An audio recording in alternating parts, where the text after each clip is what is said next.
are concerned. So I don't have any qualms at all with demonstrations. I have been part of demonstrations. I've taken part in demonstrations, and I have been part of organizers of demonstrations. So it's something that I know quite well. So if you follow, you you know ask about the youth taking part in demonstrations and all that. I'm not sure it's all the youth who have taken to demonstrate. One or two people have decided to demonstrate, which is okay, to drum home their point. Unfortunately, what we have seen with this last demonstration or whatever, so to speak, the name they call it, picketing and so on and so forth, clearly was not a demonstration. It was an attempt to create public disaffection and of an absolute nuisance value because to come onto the streets and block other road users and be unruly, destroy um, private property, you know, and cause general mayhem. It's not the real intent of demonstrations and picketing. I've seen so many picketings take place at various places. The finance ministry, people with the bondholders and so on and so forth. None of them have been violent and,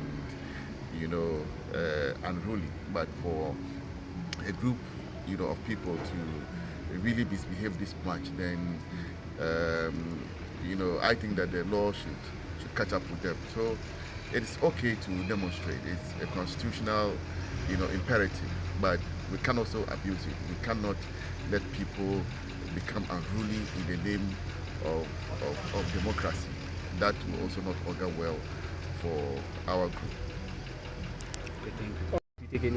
We have left it to law enforcement. We are a law-abiding party, so we wanted to go and be citizens, and arrest them and go and give them to the police. That was our intention, because these are lawless miscreants, parading on the streets, and some of them clearly show signs of, madness, that we think that, they needed to be put in the asylum or where they should be. So we're going to peacefully, arrest them and give them to the police. But, leadership prevailed upon us, and also one or two people came in, the police, intervened to ensure that, the right things were done. Because I cannot, for the life of me, understand how a simple demonstration, pour out your grievances, would turn into burning of private property. That is lunacy, complete madness, buffoonery, stupidity to the highest order, and doesn't fall within the tenets of demonstrations. So we would have done so, but the police were able to, have the situation under control. So we will go back to, put our campaign paraphernalia back to where they were, and we're expecting that the law, as we have decided to respect, takes its course. If the police does not prosecute them, next time we will give them instant justice. That one, they can take it as an assurance from me. I just went to court today. I'm yet to get, understanding of what took place in court today. We will wait to see how the legal, system deals with this matter. That is what will give us the confidence that next time we should, let the law take its course, or we should exact our pound of flesh. So if the police want a very calm situation, then they should do what is needful. They should give us justice, because we spend tons and tons of resources to put our campaign, materials there, and they destroyed it for absolute, no cause, to destroy them, no reason. So we are hoping that the law will take its course. They will do justice to it.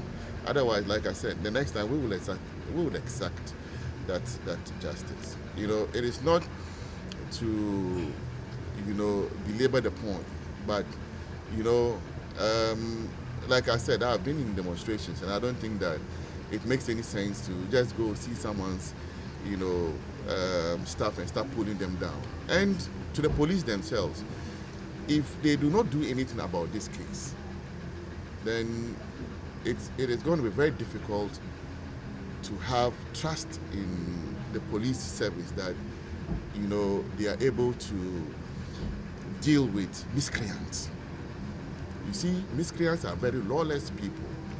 For someone to have the bravery, not just the bravery, I mean, the audacity to go into a police car, turn it off, remove the key,